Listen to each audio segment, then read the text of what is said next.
$1 billion of private sector investment. Even more important, we've crossed a major milestone of having created more than 60,000 new Kentucky jobs. We're now at 60,300. And we have some great companies hitting those milestones along with us. On Monday, I joined local officials in Owensboro and leaders from MizCon America to break ground on the company's $156 million expansion, which will create 44 new Kentucky jobs. MizCon is a Japanese owned international food manufacturer that has operations in Owensboro since 1975, as well as a warehouse in Shively. And these 44 new jobs will join MizCon's current workforce of 425 Kentuckians. Already, the Owensboro facility produces about 1 million jars of ragu pasta sauce every day. This expansion, once it's complete, will allow Kentucky workers to make even more of MizCon's delicious pasta sauces and other vinegar based products in an expanded state of the art facility. When companies like MizCon America choose to invest and reinvest in our communities and in the Commonwealth, good things happen.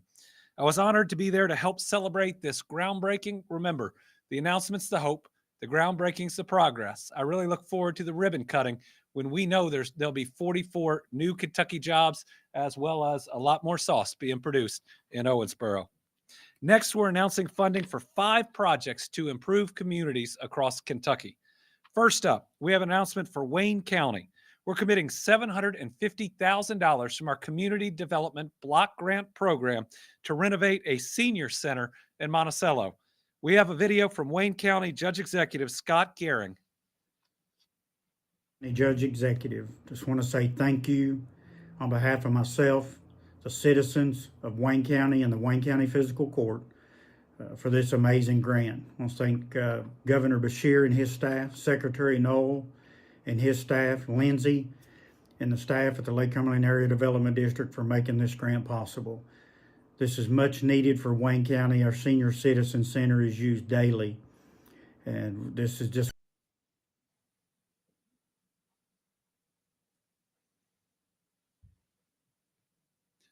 Okay, we're also announcing $750,000 to Bourbon County to renovate a vacant building in Millersburg, $750,000 to the city of Murray to renovate the Weeks Senior Center, $750,000 to Hickman County to renovate a senior citizen center in Clinton, and $750,000 to the city of Somerset to relocate God's Pantry of Pulaski County to a larger facility.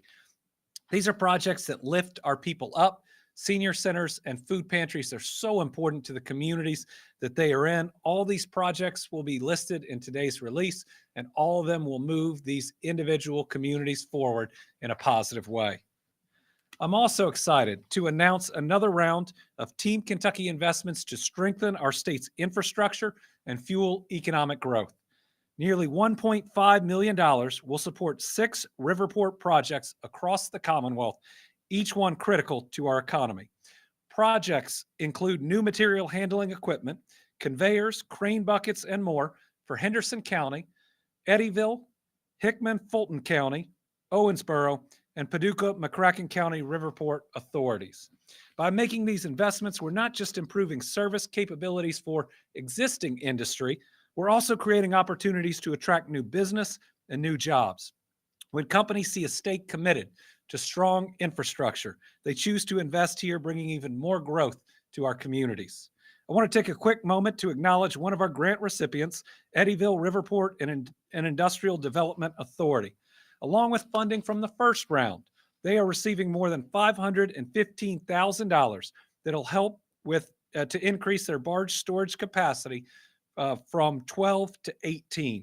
So we have a video from Amanda Davenport, Executive Director of Eddyville Riverport and Industrial Development Authority, who's going to share a few words about the importance of this project. I'm Amanda Davenport, the Executive Director of the Eddyville Riverport, and this is a big thank you to the Kentucky Transportation Cabinet for administering the Riverport Construction and Maintenance Grant Program. This grant program will allow riverports all across the state to expand their operations and their capacity.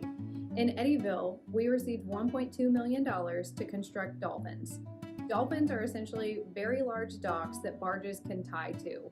This matters to our port because it allows us to continue to grow alongside our customers. Our customers at the port primarily serve the agriculture industry, and ag is strong in Kentucky. Thank you to everybody that was involved in creating this grant program. Without these funds, our Riverport would not be able to grow and continue to serve our customers in the way that we need to. Thanks to this program, Eddyville Riverport will expand alongside the needs of all of their tenants for many years to come.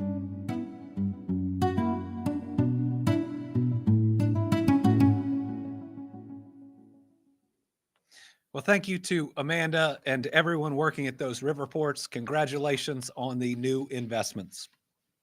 I also want to provide an update on our continuing efforts to help folks affected by widespread flooding from a deadly storm system back in February. This is the one that had the flash floods, then the riverbank floods, then the snowstorm, and then the dangerous cold that swept through our state. The Team Kentucky Storm Relief Fund has now raised over $880,000 from 3,851 donors. This includes $70,000 from 2 individual donors. We're grateful to them. It includes a $50,000 donation from the Outlaw State of Kind Foundation. That's Chris and Morgan Stapleton's charitable fund that supports a variety of causes closest to their hearts. It includes $30,000 from Jim Beam, $25,000 from the Atlanta Jewish Foundation in the name of Mr. and Mrs. Robert Lee of Hebron, and $10,000 from the Jack Harlow Foundation.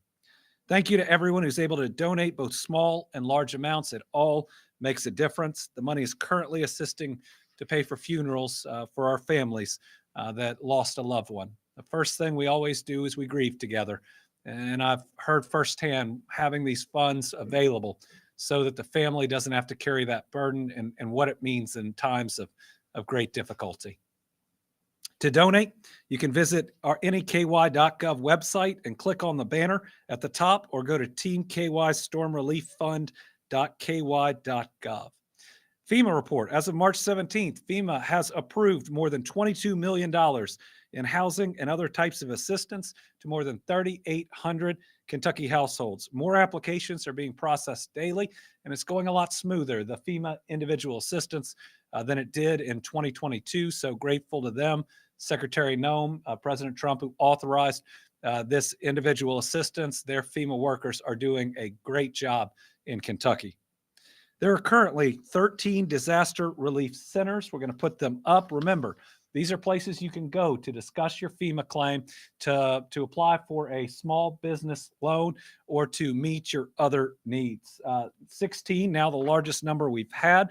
The information is subject to change, and we update our website as it does. That website is governor.ky.gov/flood-resources.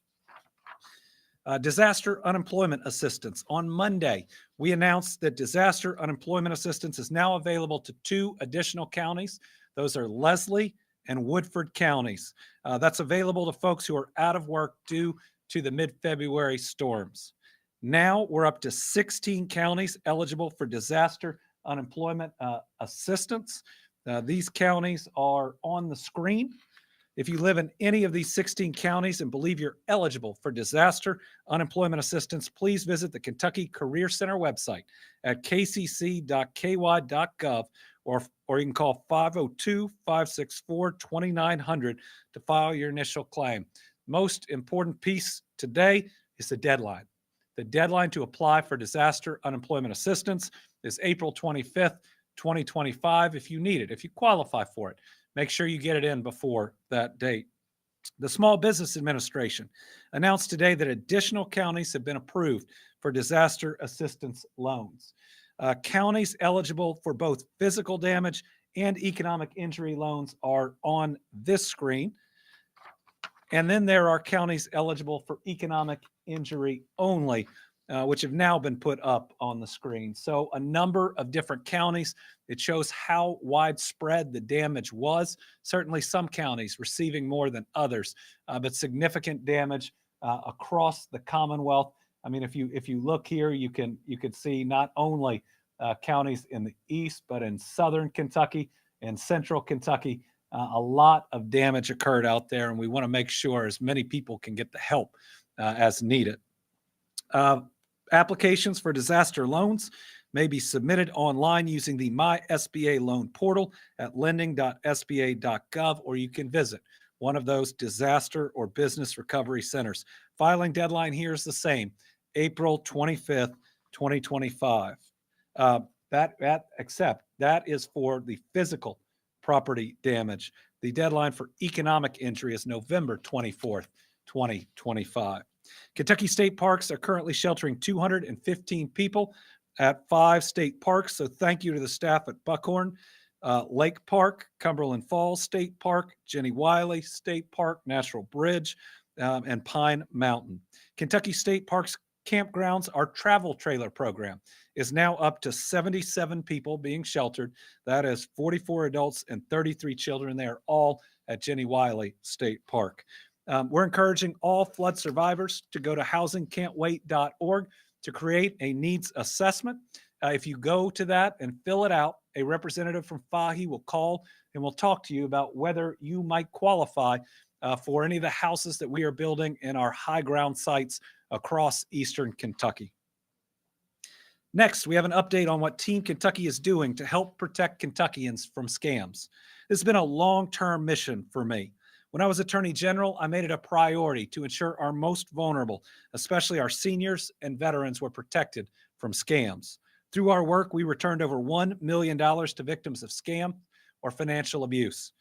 These scammers work to ruin lives and destroy life savings, and so I remain committed to making sure we protect as many Kentuckians as possible.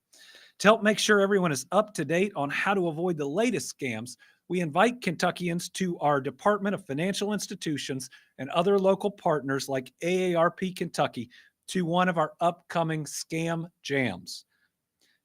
Topics will include information on what resources are available to help those that have already been victimized and how to prevent being victimized. We also have free secure document shredding for those who attend.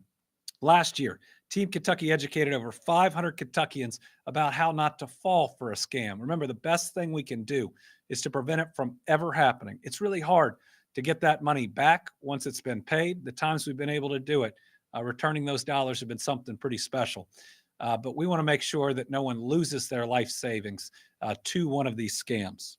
This year, 4 events have currently been scheduled. That's April 11th. That'll be the Northern Kentucky Scam Jam and Shredding, the June 4th Lexington Scam Jam, the June 5th 2025 Summer Scam Jam. That is in Jeffersontown, and the June 12th Paducah Scam Jam and Shredding. Learn more about how to avoid scams and find out about scam jams at kfi.ky.gov. Now, for our team, Kentucky All-Stars, because we're moving fast today. The greatest tradition in college sports, the kickoff to March Madness and the NCAA basketball tournament is finally here. This year, Kentucky has 5 incredible schools playing in the tournament. Representing the men's side, we have the University of Kentucky, a 3 seed led by new head coach Mark Pope, and the University of Louisville, an 8 seed, though they do get to play in Lexington, led by first-year head coach Pat Kelsey. Congratulations to both of these new coaches in their first year making the tournament. We're really proud of both of them. They are both really good human beings trying to do good things for those students and for the Commonwealth. On the women's side, we have the University of Kentucky, a 4 seed led by first-year head coach Kenny Brooks. The University of Louisville, a 7 seed led by head coach Jeff Walls, who's been an amazing coach there for a number of years. And Murray State University, an 11 seed led by head coach Rochelle Turner. Kentucky will also be welcoming basketball fans from across the world to our new Kentucky home at Rupp Arena and the historic Memorial Coliseum, where Lexington will play host as a host city for both the men's and the women's first and second round games. It's been a historic year for basketball in the Commonwealth. So to all the players, coaches, managers, and staff who made this moment possible, congratulations. You are all this week's Team Kentucky All-Stars. And now I know a lot of y'all are out there today. If you didn't have to do the play-in, trying to fill out your bracket. And you're trying to figure out what are the best strategies to fill out the bracket. Well, today we're bringing you just a little bit of help. It is 2025 March Madness, and suddenly everybody is a college basketball expert. But we have devised the most foolproof way to win every office pool. To let Winnie do it, of course. We're gonna let Winnie pick them. You ready? Let's go. Here we Oh, go. woo! Oh, Okay. who we got? Good girl. Michigan, Illinois, UCLA. Marquette, Heard it here first, folks. Texas Tech, Kansas. Oh, Montana. Anything can happen in March Madness. St. John's. let's see, Louisville, Creighton, Kentucky, Troy. Nope, can't be doing that.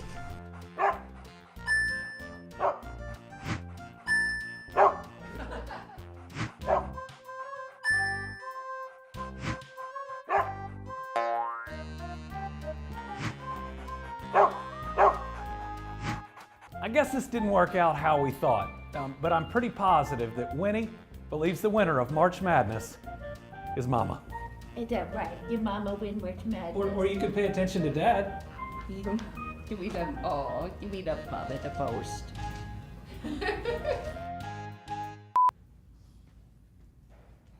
I told him this wouldn't work. He never listens to me.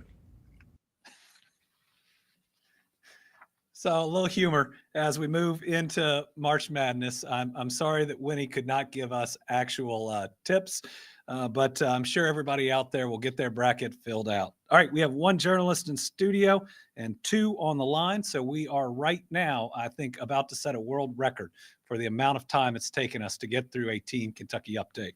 So we'll start with Carolina. Since we have some time, I have two topics. Okay. ICE has reported that he's arrested 81 people in Kentucky during recent removal operations, and of course, this has caused some fear in Kentucky's immigrant communities. What are your thoughts on what ICE is doing, and then also, is Kentucky State Police assisting them in any way? And the second? And then there are many bills on your desk, of course. Last week, I asked you about the abortion clarification bill. You said you had questions when it came to that bill. Planned Parenthood is now asking you to veto it. They're saying that it could potentially harm women more.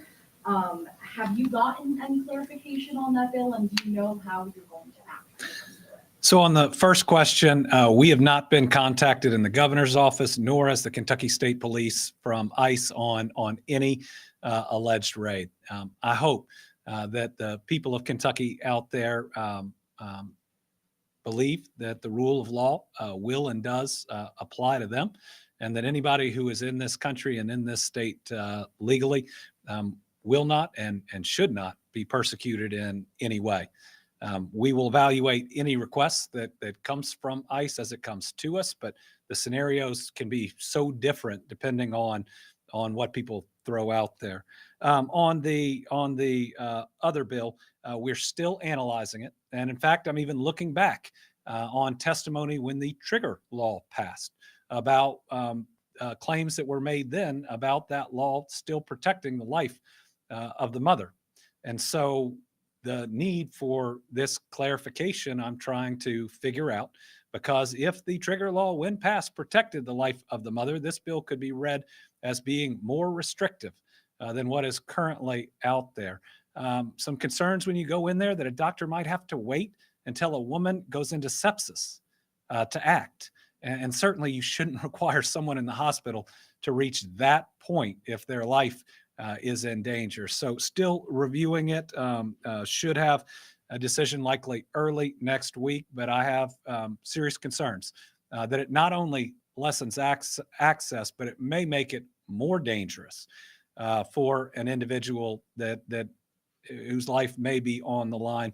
And it also may create a different legal standard for doctors that give them less judgment in their medical judgment about when to act to protect the life of a mother. All right, with that, we'll go to Tom Latek from Kentucky Today. Thank you, Governor. Good afternoon to you. I'm going to have to watch the replay of this so I can see who Winnie picked there for the tournament.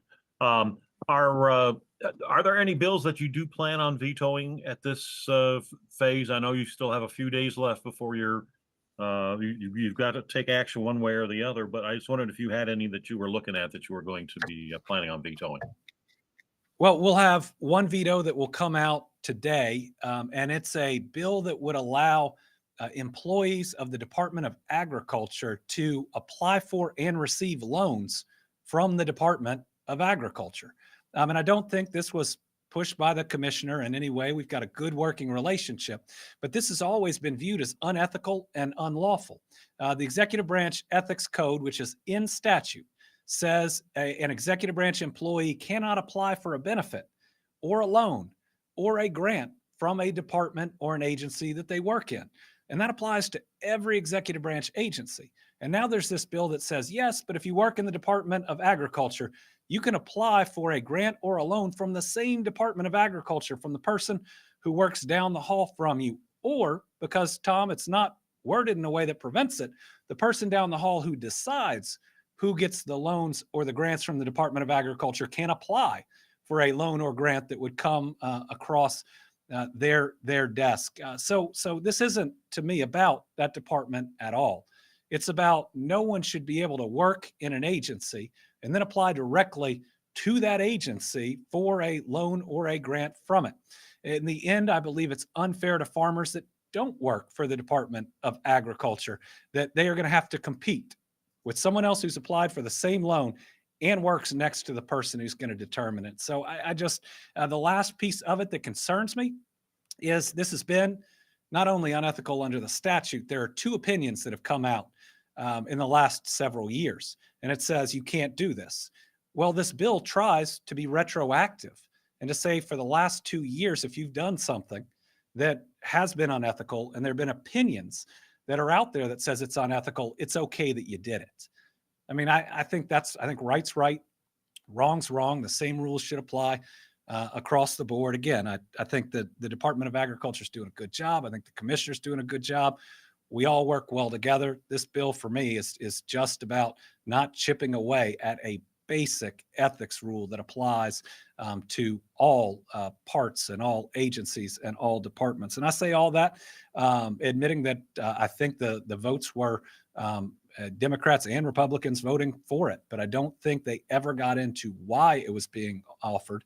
I don't think they got any comparison with any other agency that's out there. And I don't think they saw two ethics opinions saying, no, this is an easy call. You absolutely can't do this. Last thing is, I don't think they thought about the other farmers who don't work for the department that would have to compete with ones that do. Now, I did sign House Joint Resolution today that provides $5 million to that same department that was withheld from the General Assembly because they wanted a plan.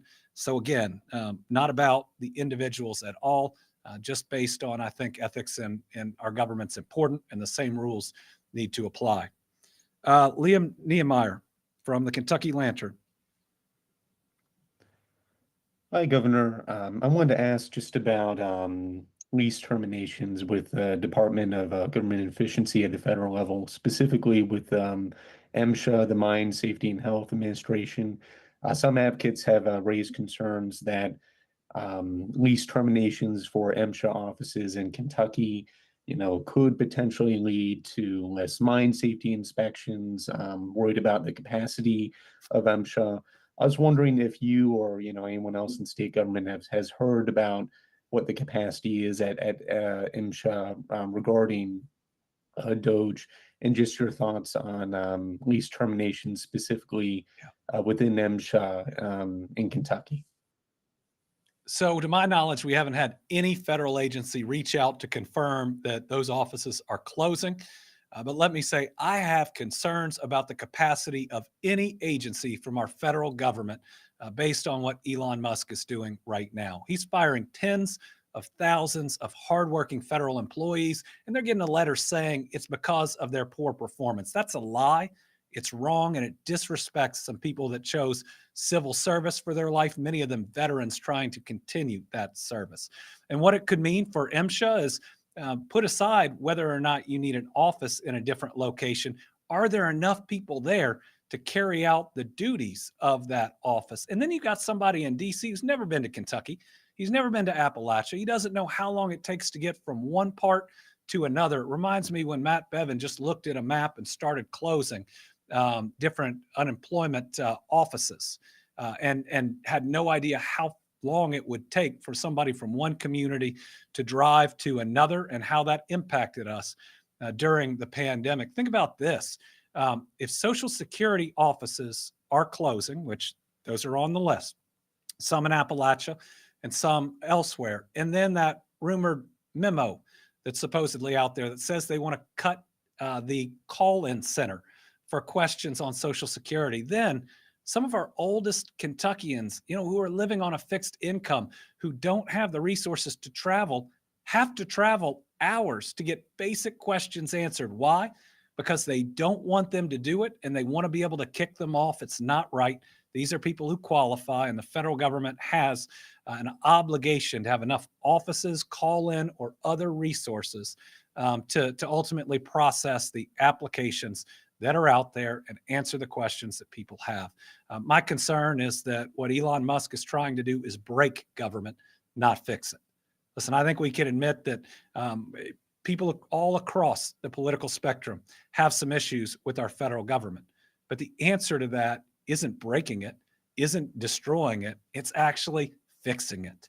It's trying to sit down with others at the table and trying to hammer out different ways we can do these things better. Can we do things better? Yes. Should we always strive to do things better? Yes. But the idea that we would just indiscriminately fire tens of thousands of people in areas that the American people depend on, says that you're not really looking out for the American people and you don't necessarily care who gets hurt. So that's how I feel. And I know that there's a lot of now unemployed, hardworking former federal employees that have been deeply hurt. And in my opinion, they've been deeply wronged. All right, we will be back next week on our regular day, Thursday, for our Team Kentucky update. Thank y'all.